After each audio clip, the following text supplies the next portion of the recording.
İkinci İlyanın vəfatı Tbilisini dünyanın diqqət mərkəzinə çevirdi.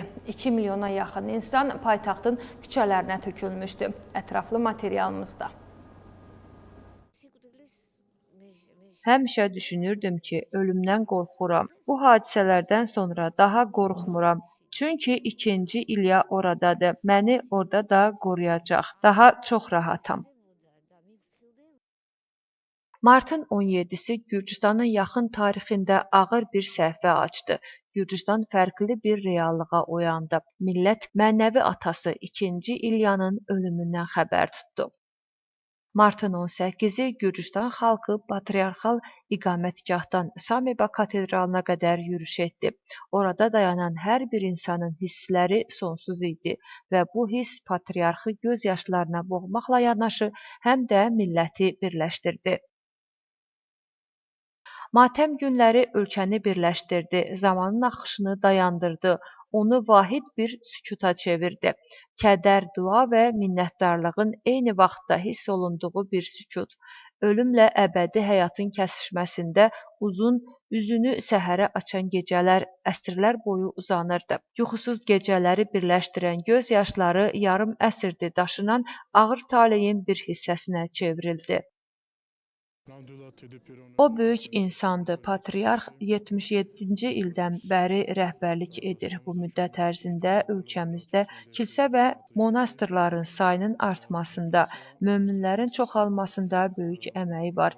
Biz əminik ki, o səmada, Tanrının yanında olacaq. Oradan çox sevdiyi millətinə, ölkəsinə, vətənimizə kömək edəcək. Bütün xristianların başı sağ olsun, patriarxı sevən hər kəsin başı sağ olsun.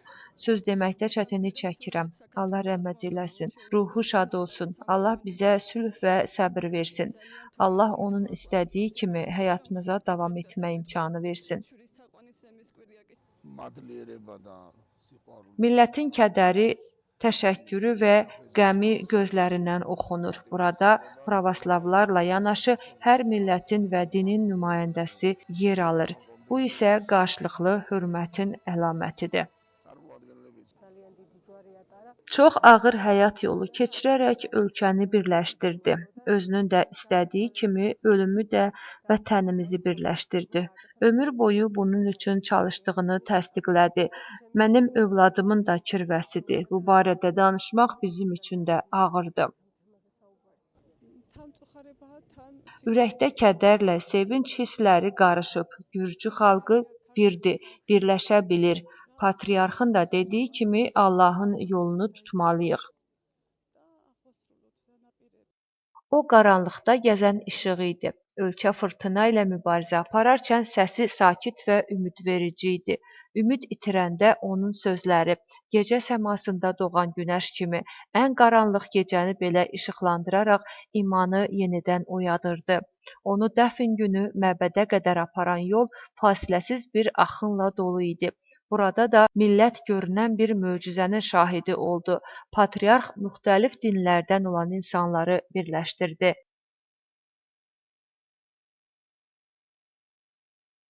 Paytaxt torpağı çoxsaylı qurbanların ağrısı ilə yüklənmişdi. Bunlar əbədiyyətə aparan və tarixdə əbədi qalacaq obrazlar idi. Hər dövrün, peşənin, mənşəyin və ya nəslin qəlbləri yalnız bir məqsəd üçün, əbədi vida üçün birgə döyünürdü. Tiflisin küçələri ağ güllər, çiçəklər, yaşlı, yuxusuz gözlərlə dolu idi ki, patriarxın 50 min xaç övladı səssizliyi "Səni sevirik, patriarx" fəryadı ilə qırırdı. Patriarx mənim kirvəm idi. Eşidəndən ailəmiz matəmdəyik. Vəfatından sonra tez-tez Samebaya gedirdim. Gürcüstanlılar üçün böyük itkidir. Patriarxın xaç atalıq etdiyi insanlar toplaşmışıq. Bizim üçün ən dəyərli insanı son yolçuluğa yola salmağa gedirik. Ümumgürcüstana kədərimi bildirirəm. İlk insandır ki, onu yaşayarkən də sevirdilər, hörmət edirdilər. Gürcüstan dahi insanı, dahi şəxsiyyəti itirdi. O bizim mənəvi atamız idi. bizim Gürcüstan üçün böyük faciə və dərddir. Kirvəmin vəfatı məni çox kədərləndirdi. Saçxere-Çiyatura eparxiyasına təşrif buyurmuşdu. Kəndimizdə onu qarşılayaraq görüşdük. Ağır itkidir. Uşaqları dəfnə gətirdim ki, patriarxımızı unutmayaq. Vəziyyət çox ağırdır. Patriarx bizim ümidimizdir. Biz Abxaziya qaçqınları ona çox böyük ümidlə bağlıydıq. Həyat ümidlə davam edir.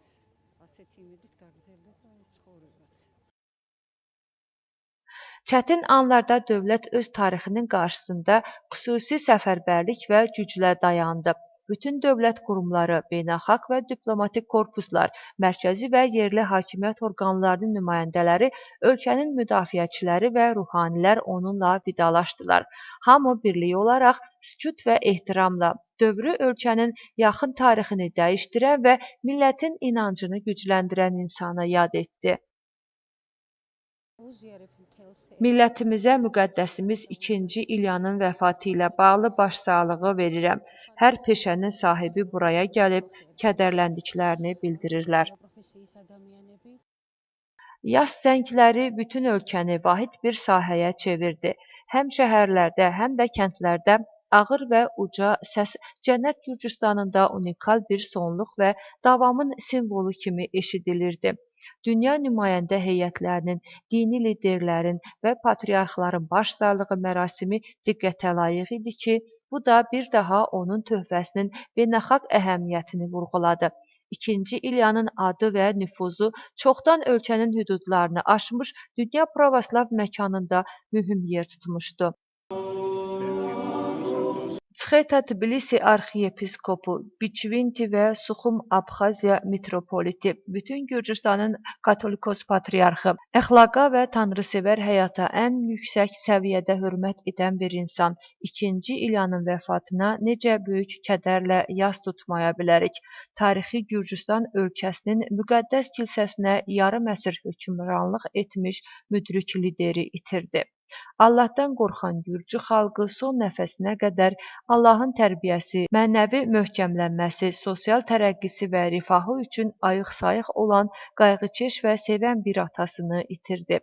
Bəlkə də keçmişin layiqli katoliklərindən heç biri onun adını mübarək və maariflənmiş Patriarx 2. İlya qədər Gürcüstan kilsə, millət, dövlətçilik və Qafqaz bölgəsində sülhməramlığı ilə eyniləşdirə bilməzdi.